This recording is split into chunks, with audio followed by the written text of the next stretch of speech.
was this last weekend, so it ended yesterday, and it was modern. It was going to be my first Grand Prix in about 6 months, so I was putting in a lot of effort into like trying to find a deck that I really was enthusiastic about playing, especially for the PPTQ season. So I was trying out elves, which I really enjoyed, and I ended up trying out a lot of just green-white humans, which originally started out with Caleb Durwood's list. Caleb Durwood was playing a green-white humans list about 3 months ago, and I thought it looked a lot more appealing than like the 5 color lists, just because it seemed to have really good mana, and I was not convinced you needed Reflector Mage in the deck, since Champion of the Parish and Thalia's Lieutenant already play amazingly onto the board. A card like Reflector Mage, which also plays onto the board, just didn't seem like something you needed to splash for. And I took it to a couple PPTQs about a week back, and they went fine. I think I went 4-2 in both, but I ended up losing to Titan Shift and Tron a lot. And one of my friends, Chloe, suggested to me, why don't you consider adding some Magus of the Moons to your sideboard? They're humans. Your mana base can support them. And this was an idea that stuck around for a little while afterwards, and eventually I decided, why do they have to be in the sideboard? And I just decided to jam 4 Maguses in the main deck, and basically from the moment I started playing them, I loved them. I think they solve a lot of problems for the deck in terms of like they line up well against the bad matchups. I also really enjoy how between Magus, Thalia, and Path, suddenly you have this really nice package of disruption. So beforehand, the Maguses were Eternal Witnesses, Raven Inspectors, these cards that helped you grind out card advantage. But all you really wanted was just more ways to disrupt your opponent and give yourself a chance to like keep up with them. So this was the list I settled on for the GP. I was playing it on stream last week. I did a couple streams of it, tuned the sideboard a bit, and I was very, very happy about this list going into the event. So I had my 2 buys at the start of Saturday. And my first round, round 3, was against a burn opponent. So the burn matchup tends to be fairly close. Like all the games feel right down to the wire, which is probably what you expect most matchups against burn to be like. Tends to be that game 1 resolves around Searing Blaze. If they resolve a Searing Blaze, then it can often be hard to actually race them. Whereas if you can fade them having a Searing Blaze, suddenly you're in this really good position because they aren't interacting with your battlefield and you're getting to just overwhelm them really quickly. Unfortunately, my opponent had the Searing Blaze game 1. It was just exactly what they needed. They were on 2 life against like an insurmountable board on the turn where they finally able to close out the game. So moving to sideboarding, I brought in my Forge Tenders and my Blessed Alliances. So all just really powerful tools that mean Wurn matchup is a lot better for me post-board, as long as they don't have Searing Bloods. And I trimmed on a few bits and pieces. I trimmed on Moran Crusaders because they're quite expensive.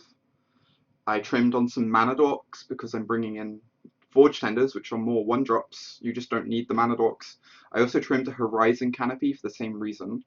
It's a land that deals you damage. You really don't want that against burn. And you just don't need 21 lands when you're bringing in 3 more 1-drops. Like, your curve is just lower post-board. Game 2 was really bizarre. I mulled to 6, and I kept a hand of 2 Burnt Forge Tenders. 1 Burnt Forge Tender. A Temple Garden. 2 Path to Exiles, a Thalia's Lieutenant, and a Mayor of Averbrook. So, obviously this hand is a big problem in that it only has 1 land. But I'm on 6 cards. I get a Scry. I've got Forge Tender, which is the best card in the matchup by a dramatic distance.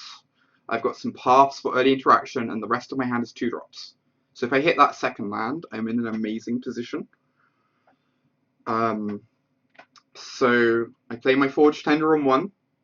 Opponent plays a Goblin Guide, doesn't attack into my Forge Tender, says go. I missed my land, despite having scryed the turn before, so I just have to say go. They play a Swift Spear. I path it. The Goblin Guide, though, on its attack reveals another non-land. So I'm just in this like really awkward position now where I'm going to be untapping my third turn, still only with 1 land in play. And this actually continues for a few turns. You know, I draw Cocos, I draw like everything I could possibly draw that isn't a land until about my 5th turn, or 6th turn even. And I finally hit the second mana source. And like basically from turn 4, around about the time I missed my land drop on turn 4, I figured I'm dead. I'm mentally signing the match slip already. Like, it's just over. And yeah, here I am on turn 6. I play my mana dork. I play my land. Next turn, I get to play my mana dork off the top. Slowly rebuilding. And we get to about turn 11. My opponent still has 5 cards in hand. I'm like, what on earth could they be? Why am I still in this? Why have they not killed me? And my opponent never actually revealed exactly what they were. They said they had a Searing Blaze in hand, so obviously they weren't hitting their land drops. They stuck on 4 mana and never hit a 5th land. And so Searing Blaze would have only pinged me for 1. I think they bought it in some Deflecting Palms and maybe didn't use them like at the right opportunity. Maybe they were like a bit too hesitant of using them on like small creatures just to get in damage. And as the game went on, eventually I hit a Magus of the Moon, which meant they were just shut off white mana for the rest of the game.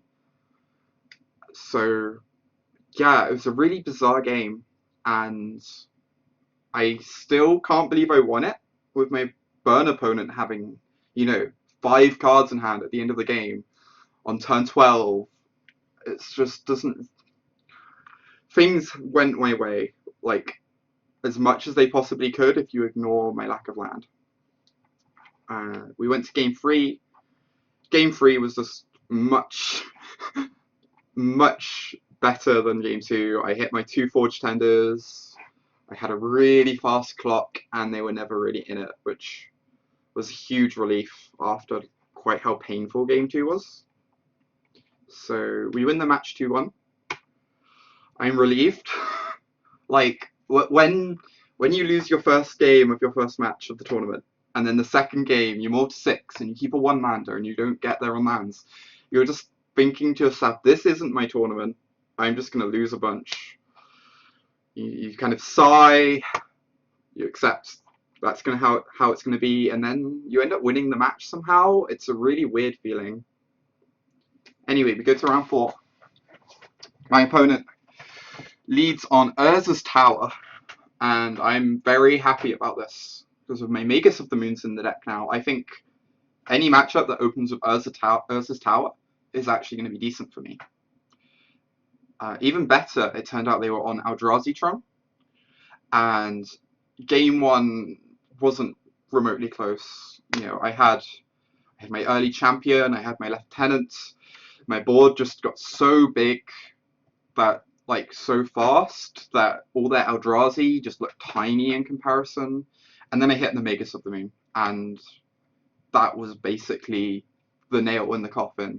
When I Coco'd into Magus of the Moon, the look on my opponent's face, they couldn't believe that, you know, this was in my deck. So we go to game 2. Game 2 is actually a lot more interesting. So for Eldrazi Tron, I bring in my Stony Silences. I really like Stony Silence, especially on the play against the Expedition map, but even on the draw, you shut down Ballista, which is a really painful card to have to fight. You shut down Basilisk Collar, which is another problem card. Even shutting down Mindstone can slow them down just enough sometimes. So I brought in some Stony Silences. I swapped a Path to Exile for a Dismember, because Dismember plays better against Chalice of the Void, and most games my life total against them doesn't matter. Um, so game 2, I have a very slow hand. I have my first play is on turn 2. I don't have any 1-drop. And my opponent's not really done much yet. And I'm thinking to myself, I can either play this Lieutenant or I can play this Stony Silence. And I've got I've got a couple free drops. I've got a Coco. So I've got a nice plan for the following turns.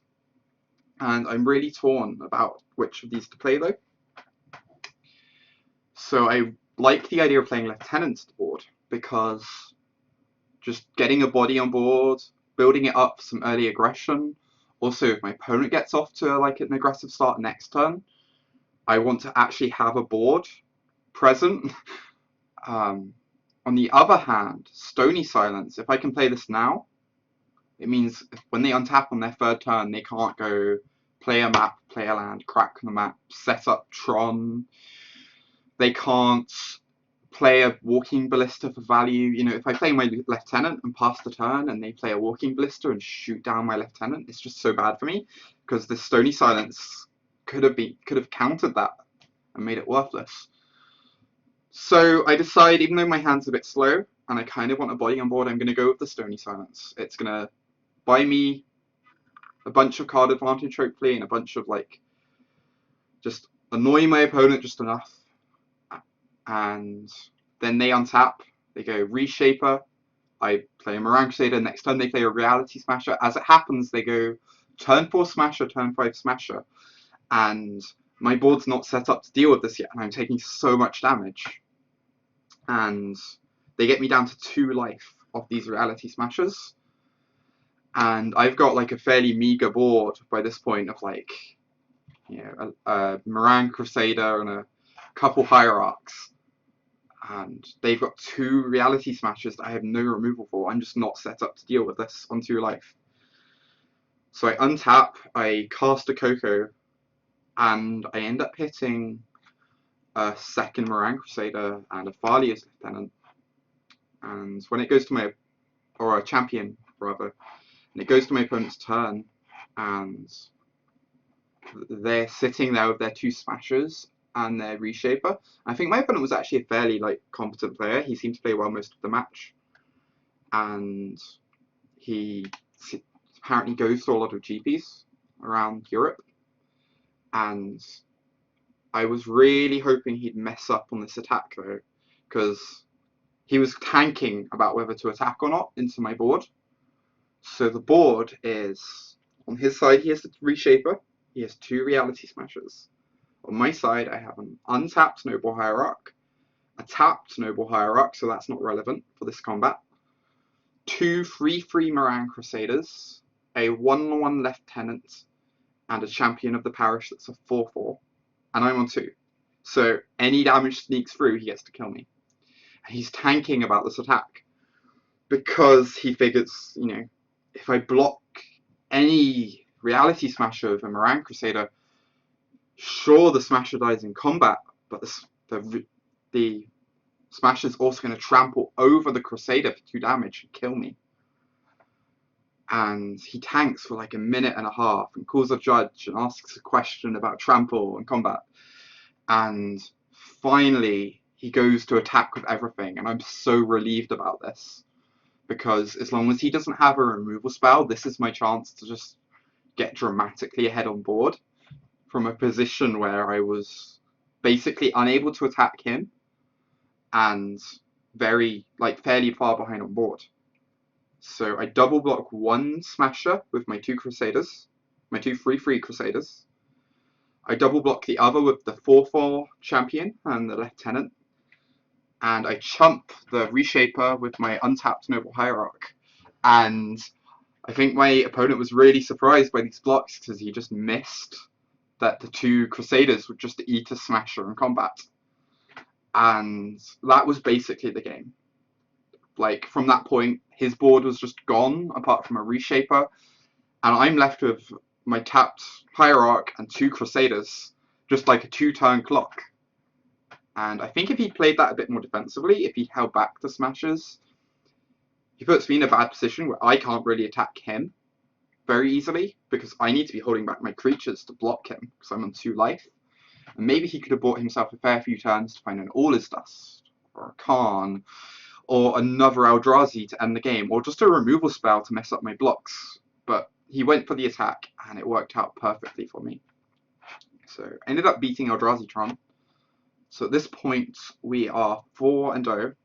My 2 buys, Burn, Eldrazi-tron, all wins. It's a great start, and I'm excited because I get called for a feature match, which is my first feature match I've had in a long time, and I was very excited about it.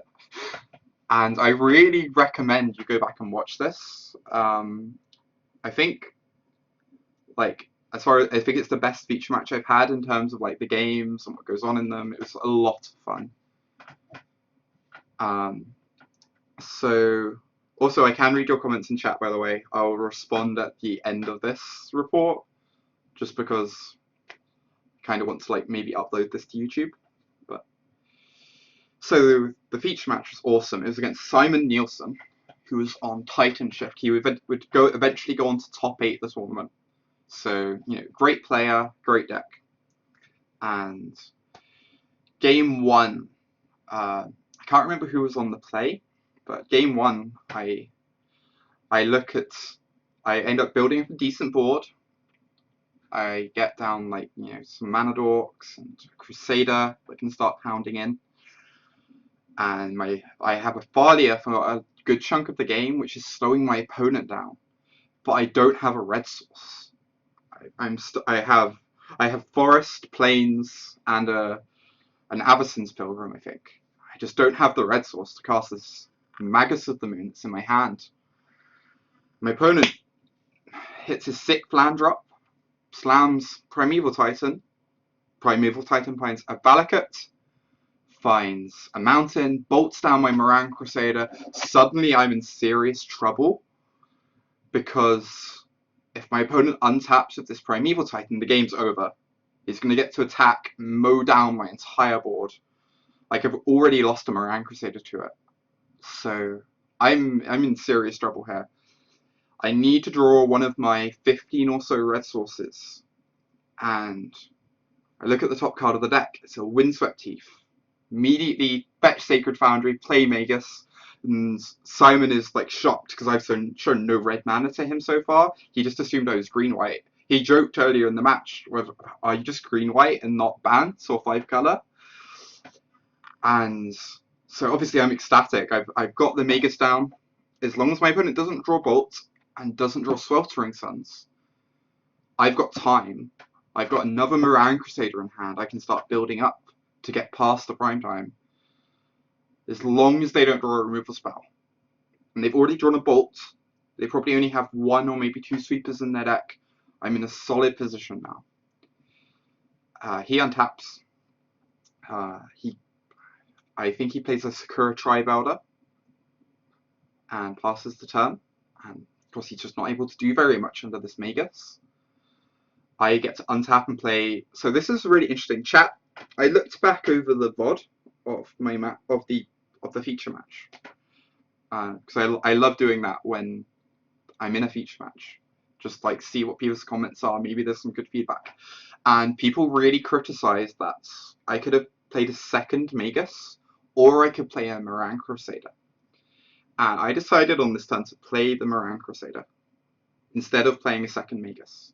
So what this means is if my opponent top decks a Bolt, he can kill my Magus, and I'm dead. I'm just dead if they top deck the Bolt then. But in exchange, by getting the Moran Crusader down this turn, I can just get my opponent as dead as fast as possible. I can give him as few turns as possible to draw to Sweltering Suns, which is a card I can literally never beat from this position, pretty much. I just decided to go with the Moran Crusader. I'm going to get the Crusader down. I'm going to give it a couple anthems, put him on maybe a 3-turn clock, just try and end the game so that he can't draw Sweltering Suns. Sure, I lose the game to Bolt if he draws Bolt in this one turn, but in exchange I speed up my clock by however much. And it actually ends up working out for me, and I'm really thankful about that. And he ends up playing a Frag Tusk on the next turn. He had a main deck Frag Tusk he could go summon as fact for, but he can't deal with this Moran Crusader. This Moran Crusader, I untap, I play a Farlius Lieutenant, I play a Mayor, and suddenly this Moran Crusader is a 4/4 double strike unblockable, like threatening to kill him in 2 hits. And I attack with it, and my champion, he has to trade off his Primeval Titan and his Frag Tusk with my champion, and he's just dead on board to this Crusader next turn. 8 power, unblockable. He taps top of his deck. He picks up his draw step. Final draw step. It's a lightning bolt. He sees that my Magus of the Moon has 2/2 with a +1/+1 counter on it, and he goes to play the lightning bolt, and then realizes Mayor of Averbrook means Magus is a 4/4, and it isn't going to die to bolt. And that's just the game. He has 3 scape shifts in hand that are worthless, and he's dead on board. We move to game 2. Game 2. So I brought in my 3 Borrington Forge Tenders in this matchup. The idea being it deals with sweepers, which are what I really care about. It deals with lightning bolts. It can be decently disruptive, protect my disruption, like my Farlius. And most importantly, if you get down a Magus of the Moon and a Forge Tender at the same time against Titan Shift, you basically win the game, because they can't remove your Magus anymore. Like, they can draw a lightning bolt, but you can protect your Magus. They have to find 2 pieces of removal to get the Magus down. So I can't remember exactly what happened game 2, but it definitely didn't go my way. I think he drew multiple removal spells, and game just lined it up poorly. We ended up going to game 3, and game 3 was a really weird one. Sorry, game 2, I just remembered my Simon actually mulled to 5. That was the incredible thing. He's on the play and he mulls to 5 and he wins. And the reason was he just drew all removal. He didn't draw much ramp, but he had a sweeper, he had a bolt, he had the roast he needed to take down my Magus of the Moon. And then when he untapped and played his 6th land drop and his final card in hand was Primeval Titan, that was like everything lined up perfectly off that mull to 5. So we go to the 3rd game, and I keep a very weird hand. It's a couple Forge Tenders, it's Thalia's Lieutenants, it's a Moran Crusader, and a couple lands. And it's a very weird hand because it doesn't seem like the most aggressive hand in the world. Forge Tender is very disruptive but doesn't beat down very hard, and I don't have a Magus of the Moon. But I figure if his draw is as disruptive, is focused on red disruption, like sweepers and bolts as game 2, then this is actually a really good hand.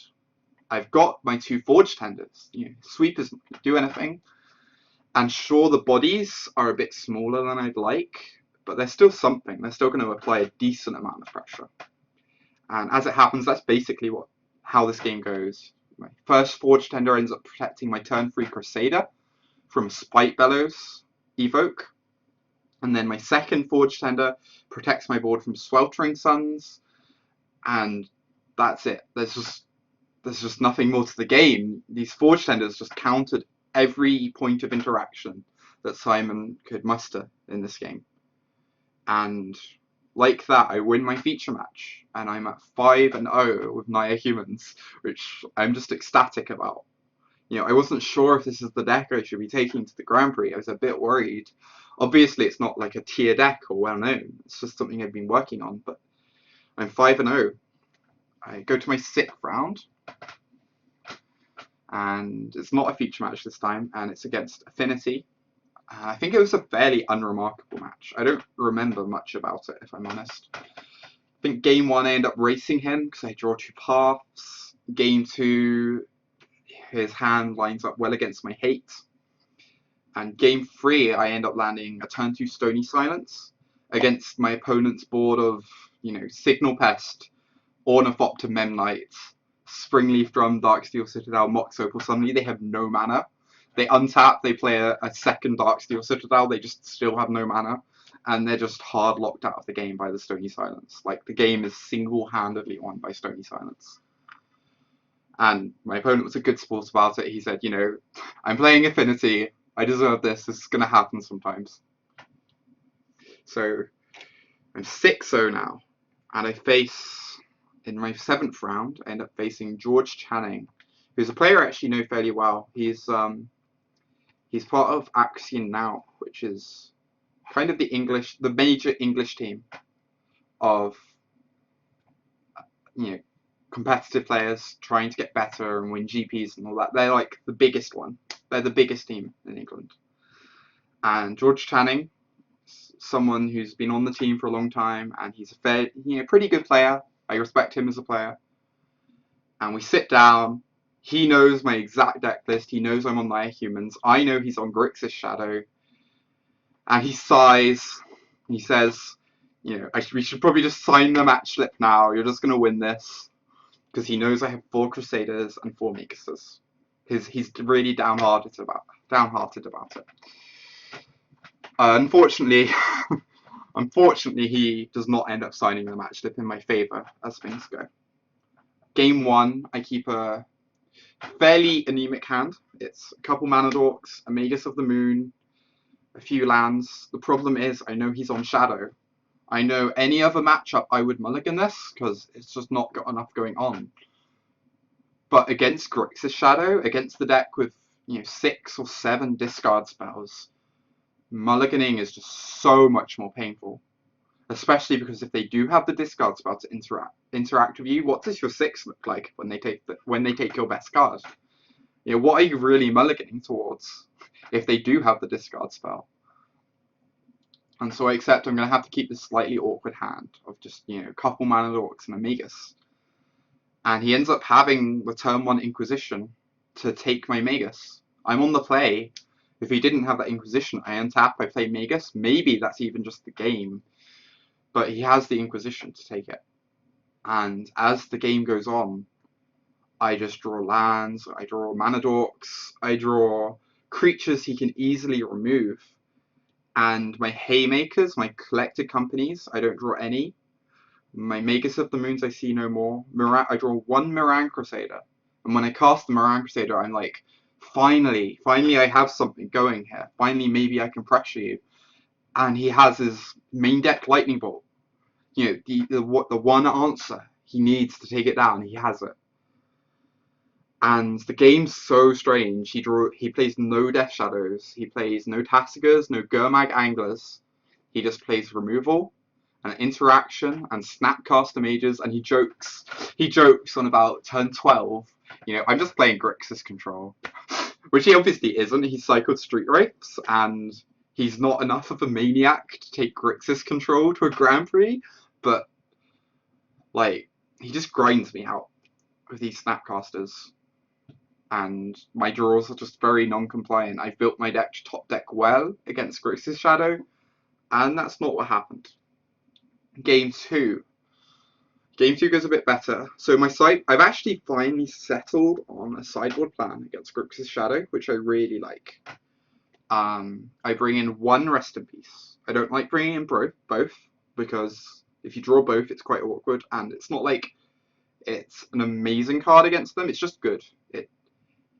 It can win you games. It can stop their Snapcaster value, but it's such a bad top deck in the late game that I just don't really like bringing in both copies. I also bring in my Dismember and 2 Blessed Alliances just as more removal, just to take care of their threats, because I figure I top deck better than them. Naya Humans will top deck better than Grixis Shadow in the late game, because we have so many Haymakers that line up well against them that I just want to buy time. So my removal looks really good here. And the things I end up boarding out, I bought out a Cavern because I want to take out a land. I figure the game's going to go long, and I also don't want to have to mulligan really land-heavy hands.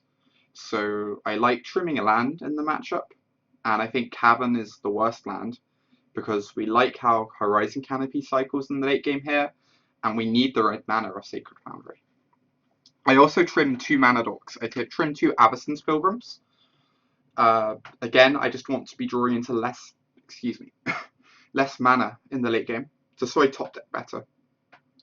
And I keep the Hierarchs in over the Pilgrims because the Hierarchs pair so well with Moran Crusader in the matchup that those Exalted triggers can literally like buy a whole turn off your clock with a Moran Crusader in the matchup.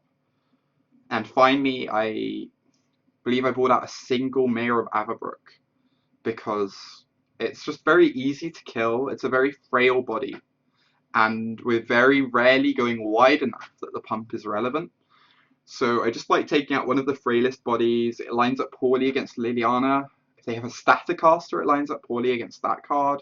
So it's just a nice card to trim a copy of, just to find room for this extra removal. And we go to game 2. So, me against George Channing. And I play a turn 1 Dork. He Inquisitions me, and he says after the end of the match, like, he's fairly confident he literally could not win the match after he cast that Inquisition. Because he sees Magus of the Moon, Moran Crusader, Collected Company, 2 more lands. It's just the perfect hand. If he takes the Magus, I'm going to land a Moran Crusader and put him on maybe just a 3-turn clock with the pump from the Hierarch. If he takes the Moran Crusader, I land Magus, suddenly he's on all mountains. He just has no blue mana to cantrip, no black mana to kill my stuff, and he's locked out of the game. He decides, and I think correctly, we discussed it after the match, and I think he was correct to do this. He took the Magus of the Moon because he had a Sleight of Hand and a Serum Visions in hand, I think. He figured, okay, I put myself on a shorter clock by leaving you with the Moran Crusader, but I get to cast my cantrips, and so that kind of negates out the shorter clocks. I get to dig towards answers to the Crusader. And I think that's correct. You take the Magus there. That way he can keep casting his spells. I untap, I cast Moran Crusader, and that's basically the game. I have a 3/3 Crusader hitting in for 6 for 3 turns straight. He kills the Hierarch to try and slow it down. It's just not enough. The Crusader is just unkillable here. He can't deal with it. We go to game 3, and game 3 was a really awkward one. I keep a somewhat slow hand, somewhat awkward hand. I keep 2 lands, a Thalia, a couple Cocos, I think a Mayor, and a Moran Crusader. So it seems like a really powerful hand. You know, a couple Cocos for the late game, a couple 2-drops, and Moran Crusader's like the best card in the matchup. It seems like exactly what you'd want from a hand. Apart from the lack of land and the lack of early plays, like no acceleration. And that ends up really punishing me because, sure, he takes my Thalia and I top deck a second Thalia, but I don't find the 3rd land in time. We get to, I think I hit my 3rd land drop on turn 5, by which point he has a Lilliana at the Last Hope ticking up, threatening to ultimate, and I'm just 1 turn too slow. If I hit the land 1 turn earlier, I can take down the Lilliana. But as it is, he gets to ultimate her, and the zombies just kill me in 2 turns. So, Grixis Shadow, really good matchup. George Channing was terrified of having to play against my deck list because he knew what was in it. But it didn't go my way. And, of course, he went on to top 8 the tournament, which was really impressive. You know, congrats to George Channing on top 8ing. But we're now at 6-1. So, hoping to win the last 2 of the day, because 8-1 is such a good record to be entering day 2 with. I'd be ecstatic with it. Next round I face blue-white control. Game 1, I end up winning. Largely because I'm on the play, honestly. If I'm on the draw, I think it would have been a lot harder. But I land a Thalia on the play. My opponent has an awkward hand, where it takes them a couple turns to start hitting their land drops properly off of Serum Visions, especially with the Thalia taxing them. And they're just 1 turn too late with the Supreme Verdict. They could have cast it the turn after I killed them. But the Thalia, especially with their slower hand, was just too much to deal with. Game 2, I think I was wrong to keep this hand, because it only had one land in it. It had a bunch of mana dorks. It had some solid mid-game plays, but it had one land. And this, like, the big problem with this is, if I get verdicted, sure, I have functional mana up until the verdict. I get to cast whatever I want up until the verdict, but when I get verdicted, I'm just not going to have much mana left. And that's largely how the game plays out. I keep this hand, and admittedly, I get a bit unlucky. I draw, no lands in my first 6 draw steps or so, but still, I knew the risk keeping the hand, and that risk came to bite me when the verdict was finally cast. And I started rebuilding. I started developing a good board, but 3 hits in the air with a Celestial Colonnade. I didn't have any of my paths. I was very out of that game. By the way, my sideboarding for the blue-white control matchup. So I take out 2 paths. I like keeping in some number in case they have any threats in the board I want to answer, but especially like killing a colonnade can buy you a lot of time. And one of those paths that I take out is replaced with a Dismember, which I basically think in the matchup of as like a path that won't give them a land, because I don't care about the life loss too much. So it's like a better path a lot of the time in the matchup. I also bring in my Canonists, and for those I trim on my mana dorks. Again, I don't want to make myself too vulnerable to Supreme Verdict, and that's what Banner Dorks do. They're very powerful at accelerating you, they're also awkward against Verdict. So I end up bringing in all my Canonists. Canonist makes Serum Visions awkward, makes Spreading Seas awkward if they keep that in at all, which they probably don't, but just all those cantrips are really bad against Canonist. And I saw 2 Snapcasters in game 1.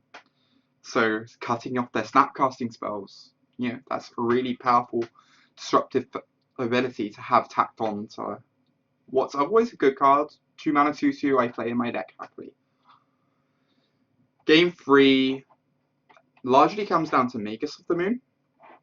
I'm aware that Magus of the Moon is one of my major tools in the matchup. The blue-white mana base, they have a lot of basics, but they also have a lot of non-basics. They have 3 or 4 colonnades, Celestial Colonnade. They have multiple Ghost Quarters. They have Glacial Fortress. They have Tectonic Edge. They just have all these non-basic value lands which they get to play because they're only 2 colors. But it makes Blood Moon so awkward for them because sure, they might have 7 or 8 basics, but they're trying to cast Supreme Verdict. They're trying to cast Cryptic Commands. And I land a really early Magus of the Moon, and they only have blue mana for the next few turns. They're just cut off of white. They hit islands. They get to the point where they can even cast Cryptic Commands, but they don't hit any white mana. And that Magus just really wins the game on its own. I actually ended up misplaying. I made a really silly misplay in the penultimate turn of the game. I had a really dominant board. I was threatening to kill in 1 hit easily, basically no matter what they have. And I have the Magus on board locking them out of white mana. And I have an Aethersworn Canonist, which I've just played as basically a bear this game. It's not doing much to cut them off of spells, but it's just a bear beating them down. And they're on 4 life. They're just dead in 1 hit. And they have 3 islands open.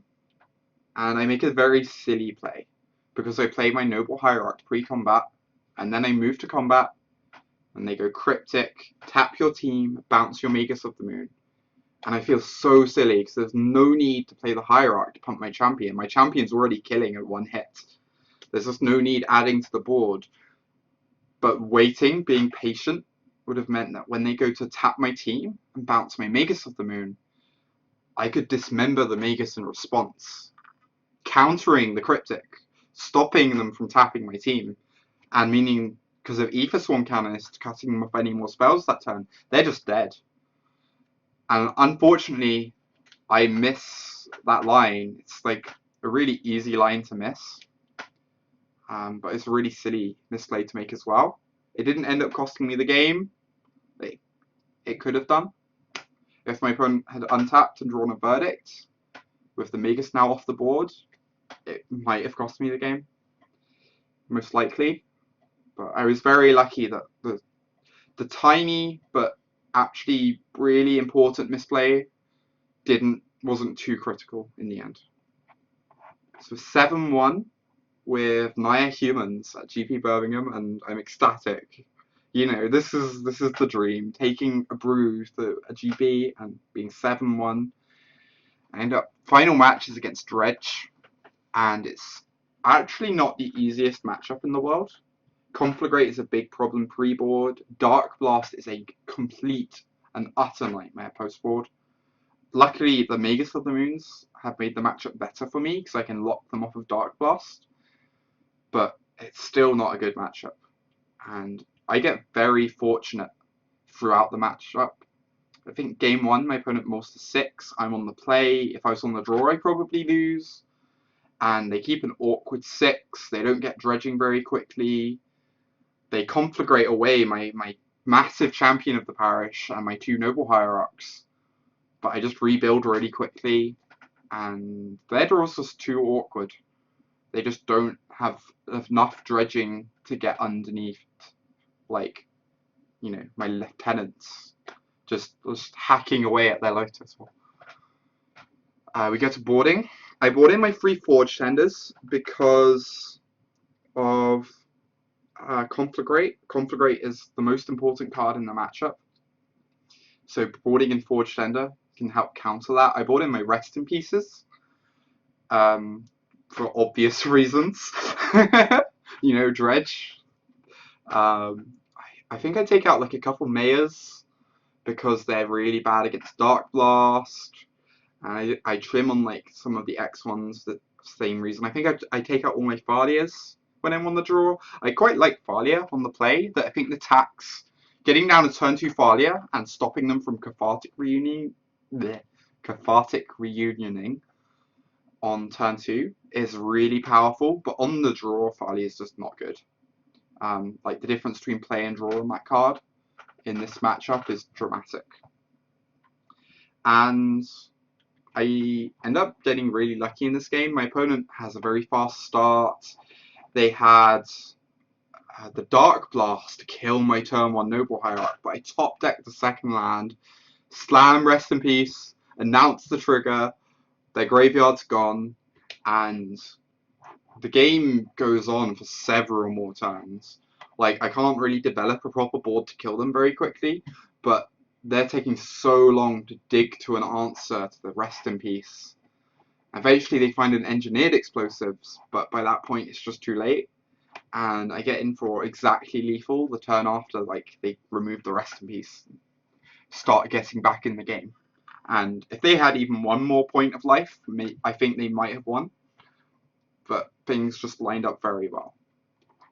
So 8-1 on day 1. You know, I go out to celebrate with my friends. It's a really, really, like, I'm just ecstatic. Like, if you told me I'd go 8-1 with this deck at the GP, I probably wouldn't have believed you. Like, I love the deck, but I wasn't sure if it was right to take to a Grand Prix or not. I just really wanted to. It was just one of those things that I knew if I didn't take it to the Grand Prix, it would bug me, because I just enjoy it so much. And I believe it's powerful in what it does.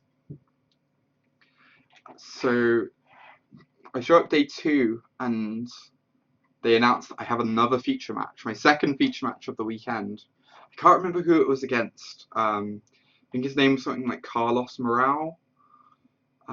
He was on Grixis Shadow though. He was a lovely person, you know, we chatted before the match a bunch, because it was actually like a bit of a wait before the match started.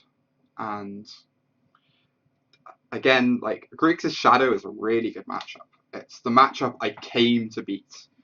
Like, I have 4 Crusaders, 4 Magus of the Moons, 4 Cocos, 4 Paths. I just have all these, like, really powerful cards in the matchup. And it just doesn't play out my way game 1. I think I keep a 2-lander with a couple Dorks and a few spells. They deal with the spells, and I draw 5 lands in my next 6 draw steps, which, it happens. It's Magic. It's unfortunate. We go to boarding. Game 2 goes a bit more my way. I think I land a Moran Crusader. He just can't answer it, which is what Moran Crusader does. It's the point of the card in that matchup. It's just, you can't handle it. If you don't have Bolt or a Sweeper, you just die to it. and it got him in a few hits. Game 3 was actually shown on stream. They showed it as like a backup feature match thing, on like turbo speed, I think, for most of it, because they were running out of time to show it, but it was a really sweet game, so they wanted to show it. It was a really heartbreaking game too, from my perspective. You know, I thought I had it sealed. That wasn't how things went. But the game largely resolves around a Lilliana of the Last Hope, because I have just a 2/1 first striking Thalia on board. When they pay 4 mana for their Lilliana plus kill her, suddenly I have no board to deal with this Lilliana. I'm stuck on 3 lands, so I can't cast these collected companies in my hand. I'm really fortunate though. I untap and I draw a Blessed Alliance. And my opponent's 9 life with 2 Death Shadows in play. So I sigh. I'm like, I want to be making threats to kill Lily. I'm scared this Lily's going to win them the game.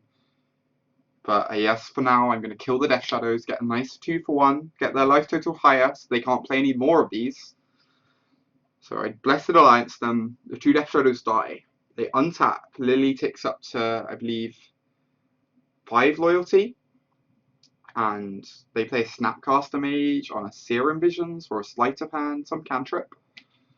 And I'm sitting there at the end of my turn, staring at this Path to Exile and these 2 collected companies. And I think to myself, I really don't want to pass Snapcaster Mage.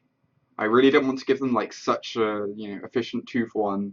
You get Serum Visions off your Snapcaster, and I use a premium removal spell on it. But I also figure they didn't play any more big threats this turn, even though they have a bunch of mana unused.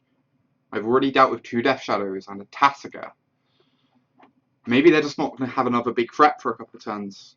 And I am hoping to draw my 4th land for Collected Company. I've got 2 Cocos in hand.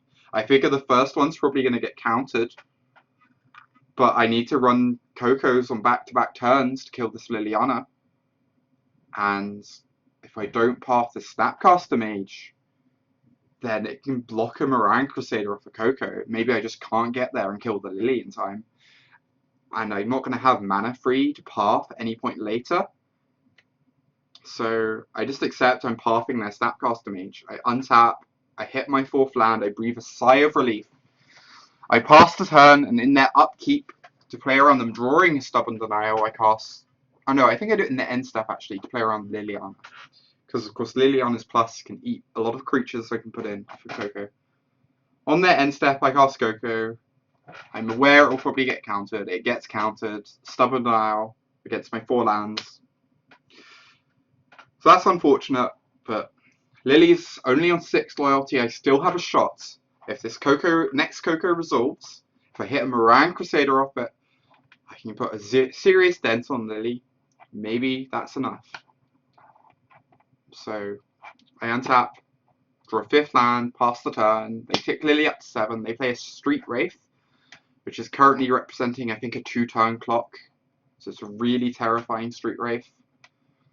And on their end step, I Coco. They don't have the Stubborn Denial. I hit Magus of them. I hit Moran Crusader. It's like basically the dream Collected Company. I've hit my 2 hate cards for the matchup. I'm going to get to kill Liliana because I untap and play a Lieutenant and pump them. Liliana dies despite being on 7 loyalty. And I decide I can't beat Anger of the Gods. That's the one card I lose to here. Anything else though, I just want to develop my board as far as possible. So I sigh, I play out my final card from my hand, a 2nd Magus of the Moon. And my opponent looks really sorry and says, "You're not gonna like what happens next." He untaps. And he casts his singleton Anger of the Gods. He exiles my 3/3 Crusader, my 3/3 Magus, my 2/2 Magus, my 2/2 Lieutenant. Everything is gone. And I draw a chump blocker for the Gurmag Angler, but he kills it. The anger just ends the game. So like that, I'm now 8-2. My 2 losses in the tournament so far with the 2 Death Shadow decks. A matchup I consider good, but I'm still in it. 8-2 is a really strong record. And so I go to my next round. I believe I was against another affinity player. I must confess, this affinity round I don't remember a huge amount about. Oh wait, no, this was so game one's like fairly boring. I think game one my opponent plays really well. He ends up not chump blocking on a turn when he could do, and I developed this just absurd board position. I have like about 40 power in play for next turn. He's just dead on board, and he untaps and plays the cranial plating for exactly lethal. The exact 12 damage he needs to get in, he has, and that's because he only blocked one of my creatures. He took a risk. If I Coco into two lords on the turn beforehand, he dies. But if I don't, he can kill me in the air with the cranial plating. And that's how things go. Game two was really weird. So first of all, affinity sideboarding before I get to game two. So I think I've been sideboarding incorrectly against affinity actually. I plan to start sideboarding differently.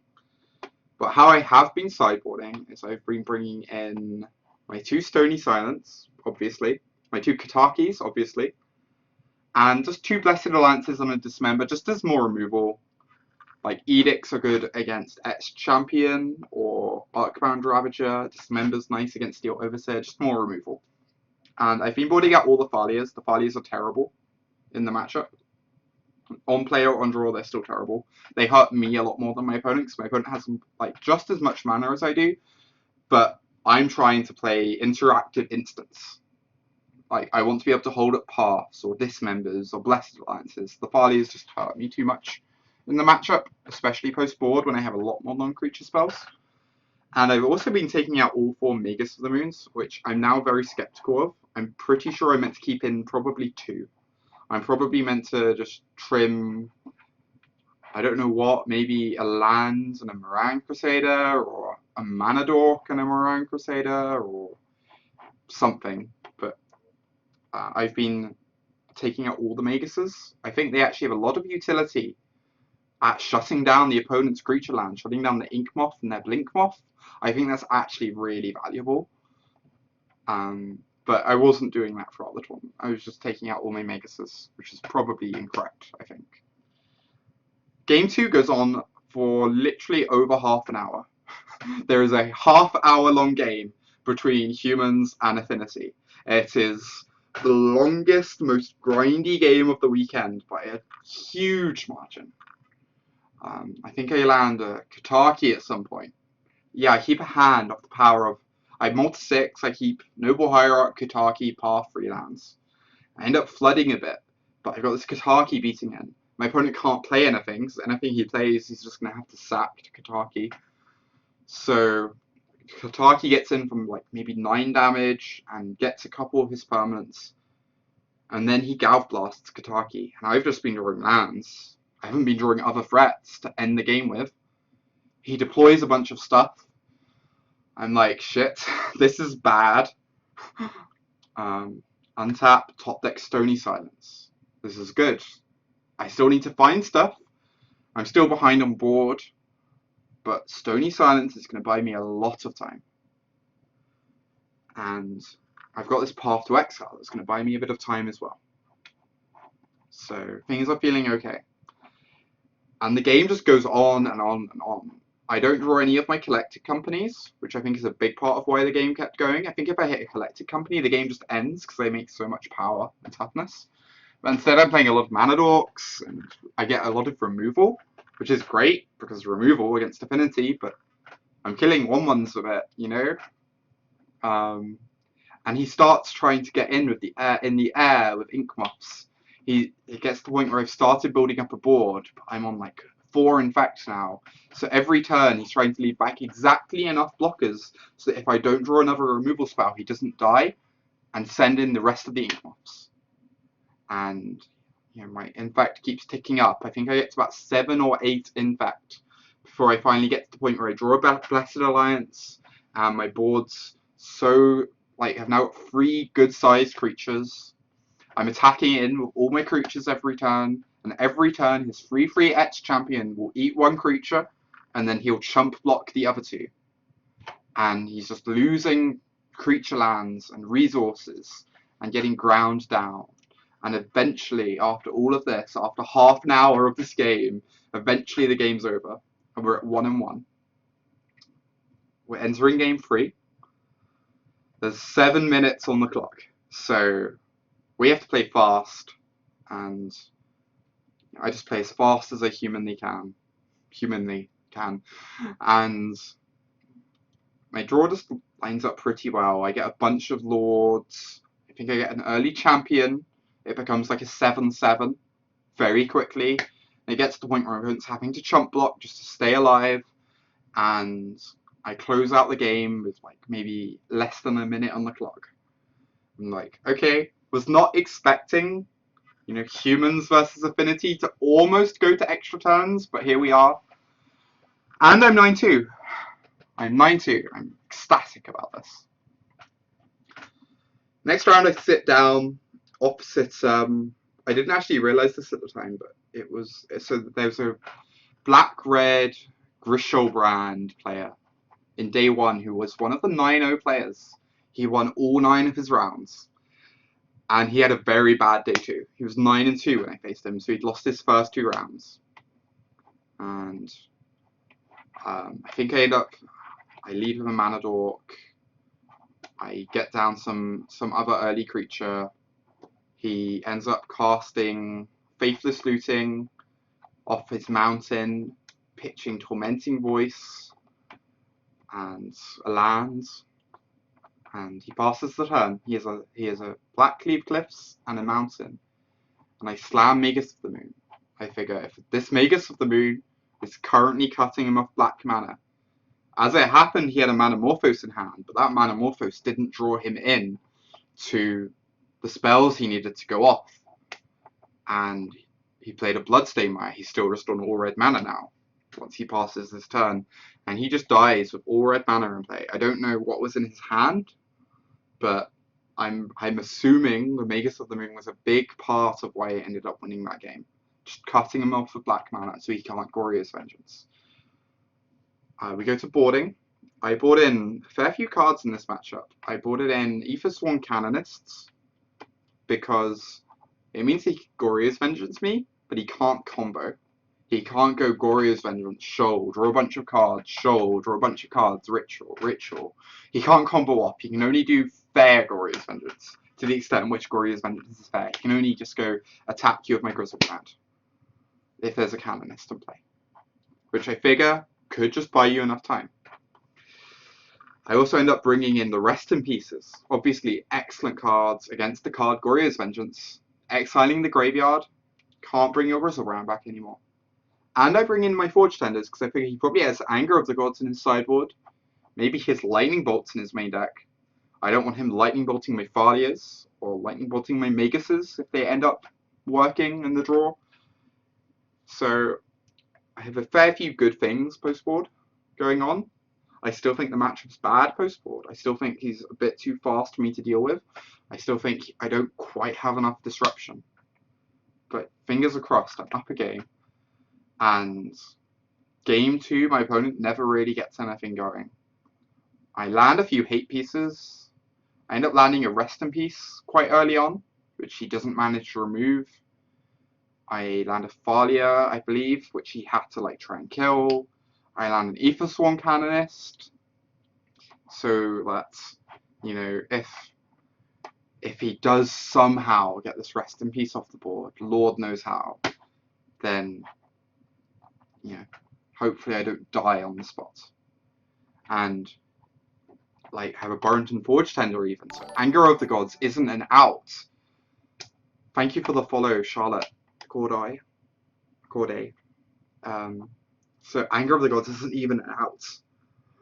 So I just end up attacking him for a 3 or 4 damage a turn, and opponent can't deal with the Rest in Peace. He has a Fatal Push, he has some removal, he has some looting effects to dig through his deck. He can't deal with the Rest in Peace. He can't find a Through the Breach to kill me that way. So I feel very sorry for him because he went from 9-0 to 9-3, which is really, really rough. And I don't know how the rest of his day went. Obviously, it was not his day. We go to round 13. So I'm now 10-2. I'm 10-2 with Naya Humans in Grand Prix Birmingham. This silly brew I put together. And we're against Titan Shift. Titan Shift is a matchup which, back when I just played green-white, when I played a list very similar to Caleb Durwood's list, it was a very tough matchup because they're a bit faster than you and they have Anger of the Gods or Sweltering Suns, which are just brutal cards. Now we've got the Maguses though. Now, for these Magi in the deck, I'm pretty sure I'm favoured in the matchup. Game 1, basically just, I develop an amazing board. I'm threatening my opponents so hard. But he draws his Singleton Sweltering Suns to clear my board. I rebuild. My board is now at the point where, even if he top decks the 6th land for his Primeval Titan and plays the Primeval Titan and bolts one of my creatures, he's still just dead on board. I'm thinking to myself, I think I win this, right? I think I win this. He untaps and he plays a Prismatic Omen and he plays a 6th land and he plays Scape Shift. And I just think to myself, he probably has maybe 2 Omens in his deck. And that's the one that gets me. Primeval Titan I can beat. Scape Shift on its own does nothing. But the Prismatic Omen Scape Shift is exactly what he needs. And it's brutal. Just like that, I lose. 36, 72, however many damage he ends up dealing. We go to game 2. Again, I bring in my Forge Tenders. I trim on bits and pieces to bring them in. And I assemble Forge Tender plus Magus of the Moon. That's the combo in the matchup. You get those pieces on board. They need 2 removal spells to get the Moon off the battlefield. And the game is just very easy from that point. With those 2 cards on the battlefield, I don't feel under very much threat. And I end up winning. We go to game 3. And he has too many sweepers for me. I have a Magus of the Moon. I don't have a Forge Tender to protect it. I hold on to the Magus, thinking, okay, if you have a sweeper, you'll use it on my other creatures, then I'll play the Magus, and maybe that's good enough. He does have the sweeper, and he has a bolt to even take out my 4/4 champion of the parish. He kills my Mana Dog, he kills my Lieutenant, he kills something else at the same time, and takes down my big champion of the parish. So I'm like, okay, rebuild, untap, rebuild. Get this Magus in play, get a Mana Dork in play. Rebuilding. Still in a good position, as long as he can't answer this. And he untaps and has Kozilek's return. Just back-to-back sweepers. And the second one, even if I'd had Forge Tender in hand, I'd have lost to it. And I'm aware of that. But his draw lines up very well against mine. And even though I think Titan Shift is now a pretty decent matchup for my deck, it's definitely not a walk in the park. They can still draw a bunch of sweepers. You can still miss on your Magus of the Moons. And it was very close. The match was incredibly close. And I just fall the wrong side of that closeness. So now we're 10-3. 10-3, we're looking for a 12-3 finish. 12-3 gets me $1,000. My tiebreakers are amazing, so I'll top 16 at the least. That's great. Top 16, very respectable, just fantastic. $1,000, get me to a few GPs, fantastic. I face Kiki Cord. I can't remember how the game opened up, but game 1 I just have the best draw I have all weekend. I think on turn 5 I'm attacking with upwards of 40 power. I just Coco into Lords, have Moran Crusaders, play a couple Lords from my hand. I just have everything. I even have the Path to Exile for his Limbala, which would almost shut me out of the game because I was on 2 lands and lots of Mana Dogs. But I go so wide and so big, and I think my opponent almost finds it amusing, like how over the top my kill is. Just could not be more absurd. You go to game 2. I actually end up, so I bring in the Dismember. I think the Dismember is obviously great against any sort of creature deck. I'm happy to have a Dismember. I also end up bringing in a couple Burnt and Forge Tenders because I'm aware that Kiki Cord lists traditionally play Lightning Helix in their board. They'll play 3 Lightning Helixes. As it happened, my opponent didn't have Lightning Helixes, he had 2 Lightning Bolts. But same sort of thing. And I figure Moran Crusader is always my best card against these green creature decks. It's the card that wins me the games very easily. So it says, have Path to Exile or die. And obviously Moran Crusader's not as good against his deck.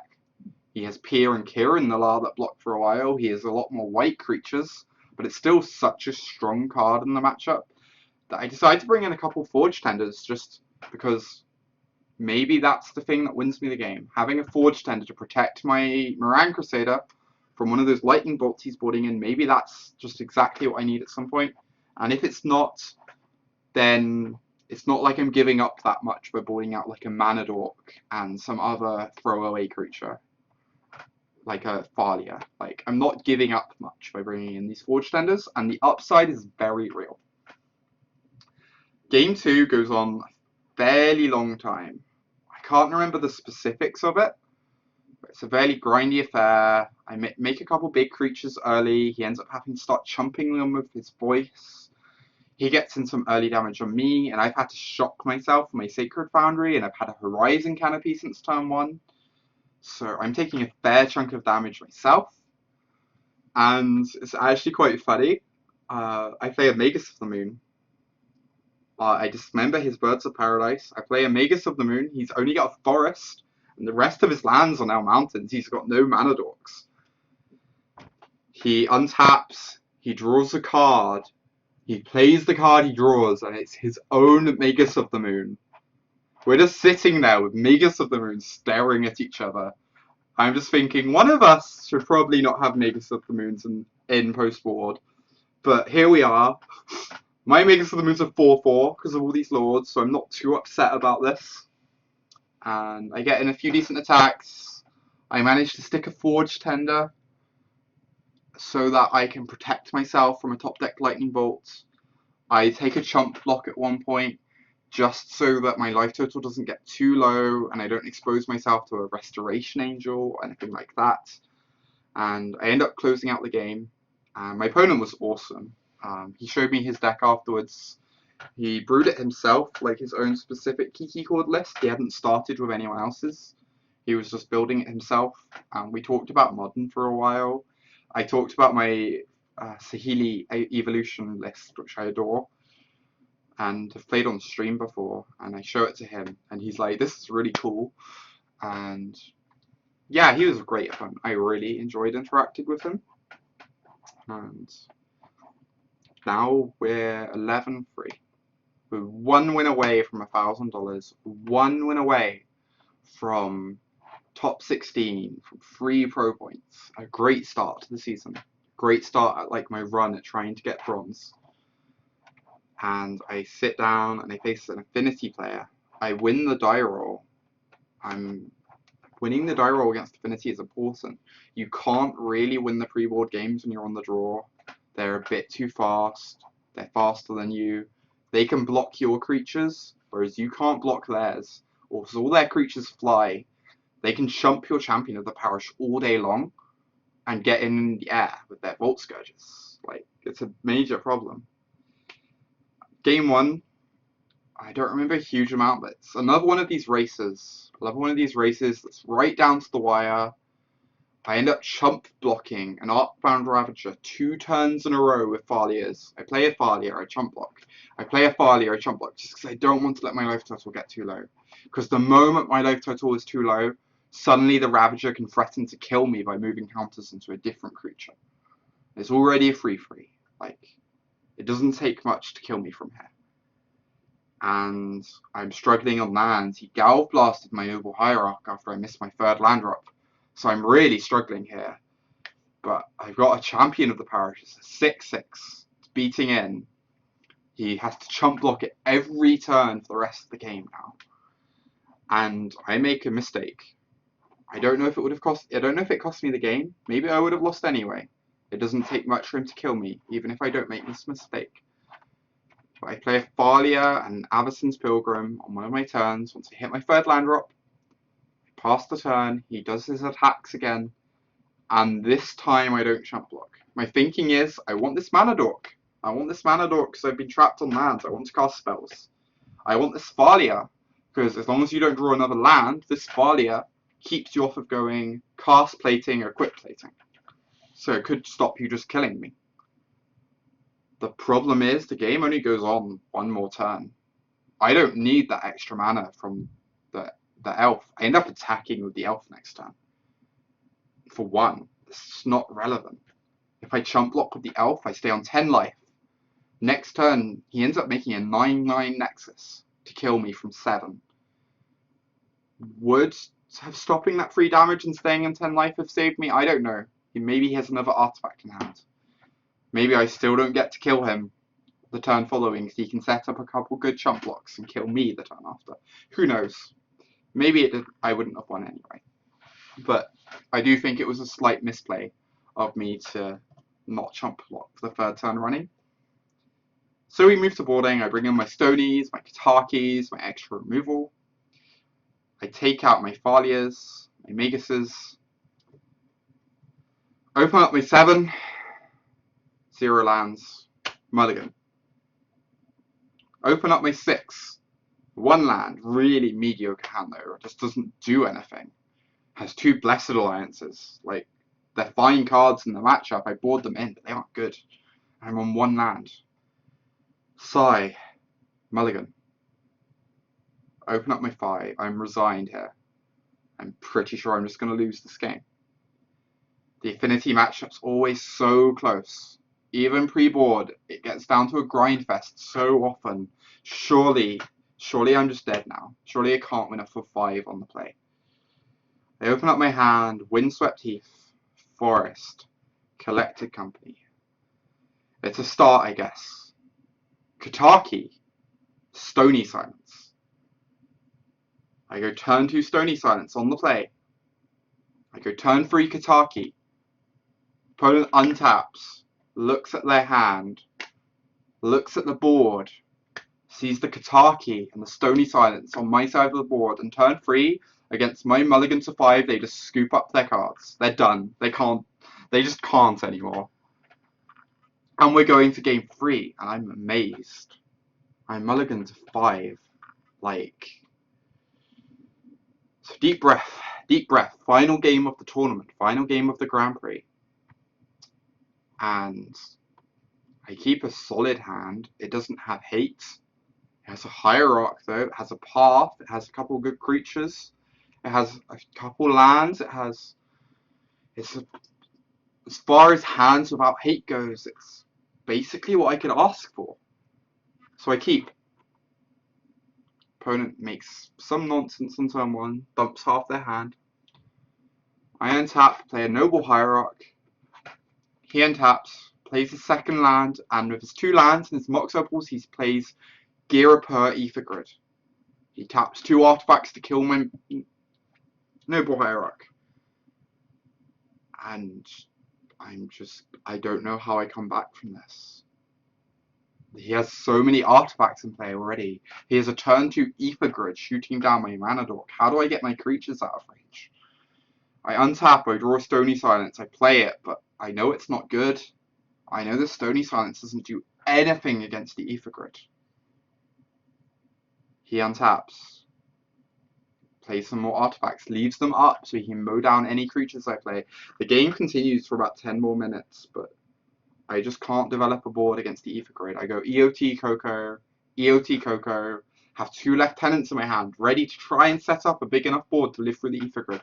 But my Cocos don't oblige very well. I don't hit enough power or toughness off them. And the Ether Grid wins him the game. And just like that, I'm 11-4. I'm a bit sad. I was 10-2 early in the tournament. But 11-4, 51st place, $250 for my efforts. With a deck that I've been brewing myself, I'm still pleased in retrospect. Obviously, it was tough at the time. Losing that final match essentially cost me $750. But, looking back, I'm happy with my performance of the deck. I'm happy with how I played for the most part. I I've explained a few small errors I made, but for the most part, I'm happy. And 51st place out of 1,700 people. I don't know. I'm pleased with how the GP went overall. So just looking through the chat at the comments. Yeah, MF Crocker. The feature match was lots of fun. Simon Nielsen, one of the nicest, honestly, one of the nicest players I've ever played against by a big distance. You know, if I was to make a list of like 15 nicest people I've played against, he'd be on it. He's just so, you know, he's chatty and kind and just really enjoyable to play against. Um, yeah, Ash, I agree. Like, I was looking for the comments afterwards about them criticizing me playing the Crusader over the Megas, and I think, I don't know, I felt like the Crusader is like not an easy play to make. It's a scary play to make. I think you just have to get the Crusader down to get your opponent dead, though. I'm happy you saw that that was the case. Is there any other? Loved how happy coverage were with you for showing your sideboarding. Yeah, that's something I would never do if it was a deck like standard Mardu vehicles. Standard Mardu vehicles, you change sideboarding between every single game. And you know, do you have fumigates in? Do you have this or that or the other?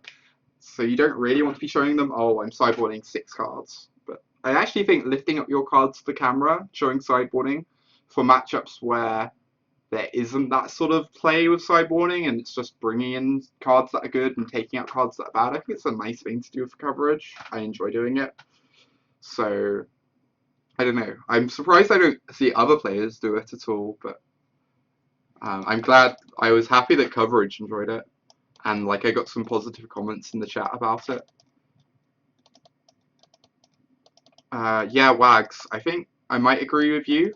I've considered keeping in either another mana dork or just another land on the draw against Shadow and taking out a second Mayor. Because the Mayors are so awkward against their removal suite, they're awkward against if they have a Lilliana especially. It's just a really bad card against Lilliana. And it's very hard to go wide enough for Mayor to matter. The games where I've liked Mayor are the games where you get into like these top deck wars sometimes. And Mayor sits there pumping out tokens at that point, which is like really powerful. But that just doesn't actually come up a huge amount. So I think I agree. Oh, cool, Goose. Who was your friend? Which